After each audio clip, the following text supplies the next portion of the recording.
On April 18, 1906, a Great Quake shook San Francisco at approximately 5:12 in the morning. The source of this Great Quake was the San Andreas Fault, located about 10 miles west of the Ferry Building. Shaking was felt from Oregon to Los Angeles and inland as far as central Nevada. Fault line itself is a long one and spans the length of California. You might ask, what is a fault? Well, I have brought along a friend, Professor Agatha Lawson, who will give an explanation. Scientists now know that earthquakes are caused by friction between tectonic plates that sit right on top of the mantle layer of the Earth, called tectonic boundaries. The mantle is composed of very hot molten rock which causes the Earth's crust to move.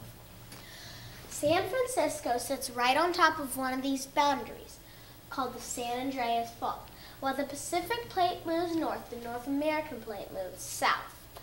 There's a lot of tension between these two plates, which causes friction that occasionally results in large earthquakes, as we have experienced here.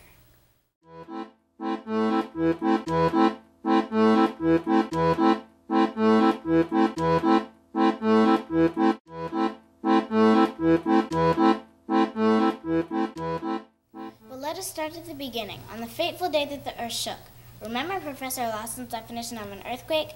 Well, here's an account of what it was living like through that first terrifying minute that felt like a lifetime for some. During the earthquake, the ground and two tectonic plates moved past each other quickly and suddenly. At one place on the fault, the ground moved 21 feet. I awoke from a sound sleep, my bed bucking like a bronco, going up and down and in all four directions at once.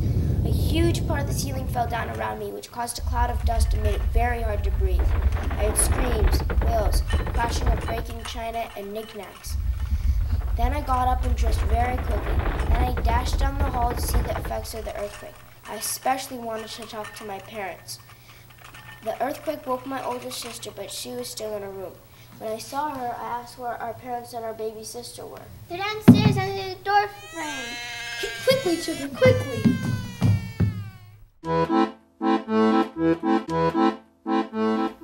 After the quake shook, there were several powerful aftershocks, and fires started to break out all over the city.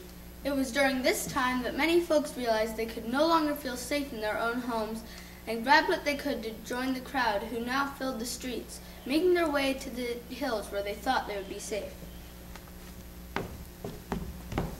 People were filling the streets. It was becoming more and more difficult for us to make our way through the blocked roads.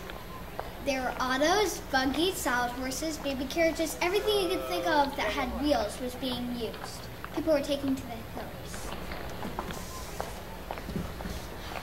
Some were dragging trunks, others carrying suitcases on their shoulders, even rolling pianos and other musical instruments in their hands. As I walked down Dolores Street, people from all parts of the city began to fill the streets. There were also some comical sights, such as a woman carrying ironing boards in an iron, as well as one carrying an empty parrot's cage in one hand, and in the other, a bundle of clothes she had quickly gathered together.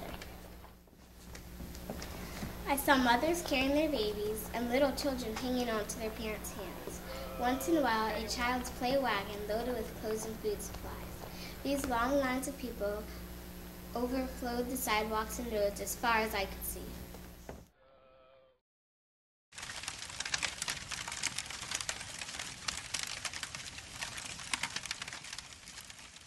These fires destroyed 28,000 buildings and 500 blocks, a quarter of San Francisco. It's believed that most likely these fires started with broken gas lines that spread through the timber-built homes of San Francisco.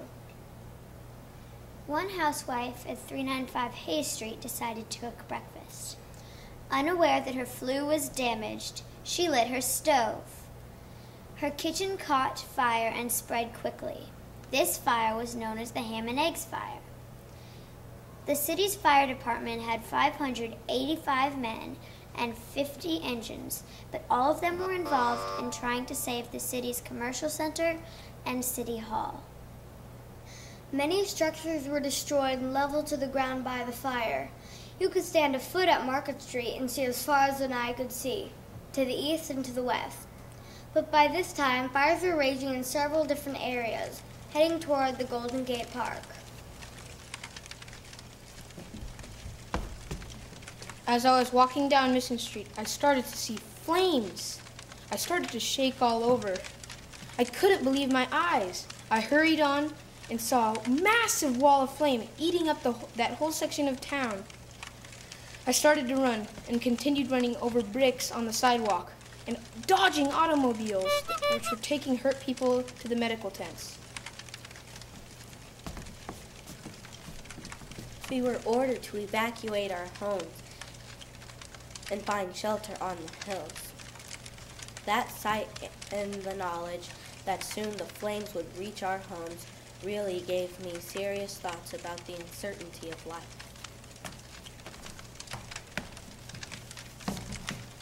As a girl of 8, I had been around the city many times. I knew it well and loved it.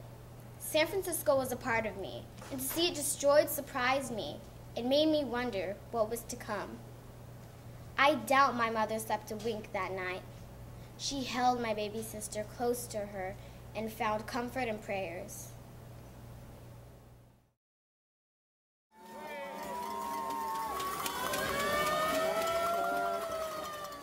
Looting began the hours and days after the quake. The people of San Francisco had lost so much already that they were desperate for any food or material goods that they could get their hands on. Thinking that this might replace their loss, many others searched through the rubble of their own home, trying to locate their valuable possessions. At first, the police seemed to encourage the looting. People were trying to find their own things in the rubble, but they couldn't tell who was looting and who wasn't. Men who were shot were often left to lie where they fell with a sign saying looter on top of them.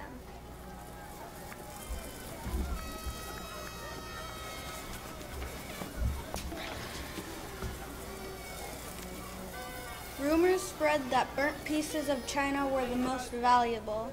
A crowd heading to the East Bay on ferries were gathered around a man selling what appeared to be stolen china. He offered $2 for teacups, $3 for plates, and $2 to $15 for pitchers and teapots. One man carried his loot in 2 wicker baskets. People started smashing his bags of china because they were angered that he was taking advantage of the loss of others. I heard a report that Mayor Schmidt himself announced that 3 men have been shot down without mercy for looting. My family owned a store on Market Street just south of 6th. After the earthquake and many fires, our store was looted, and my father would not have the eager to start again.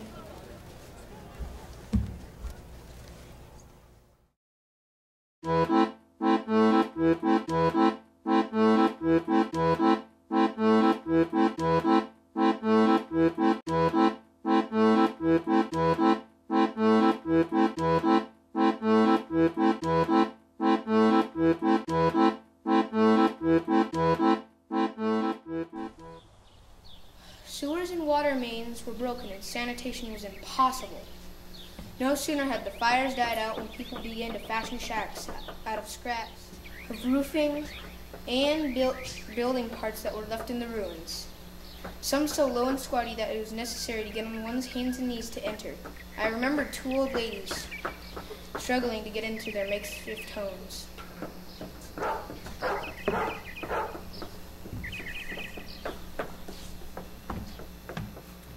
Other tents started to spring up that were made from canvas tents. This is where the more fortunate people made homes. These communities bonded us together and helped us to rebuild our lives. For several days, I went to the Presidio and each day volunteered to help with food handling. The first day, I was given a basket that had a piece of meat, 2 potatoes, and a few cans of food. The next day, I took some paper bags and was given flour, sugar, oatmeal, and coffee. As we returned to camp, we encountered the long lines of people waiting for their turns to draw rations. A young mother turned away with her well-filled basket and a young child in hand. I want to go home, Mama. I want to go home. We haven't any fun, dear. When we get back to the tent, we'll have a nice big dinner.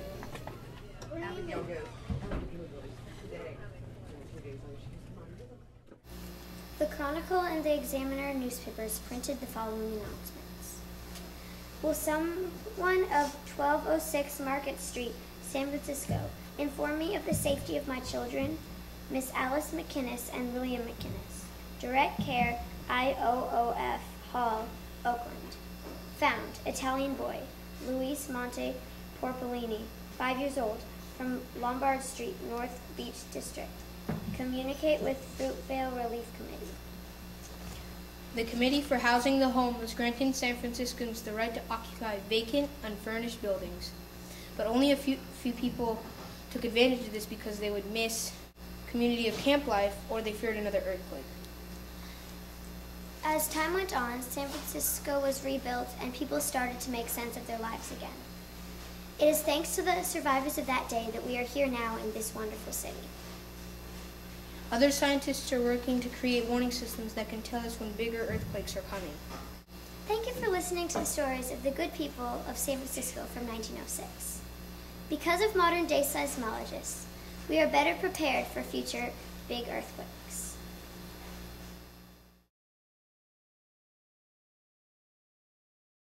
Remember Professor Lawson? Thanks to her scientific study of seismology, the study of earthquakes, we now know so much more about how earthquakes happen. Scientists today have begun to drill into the earth with sensors that help them to study smaller, more frequent quakes in order to learn more about larger earthquakes.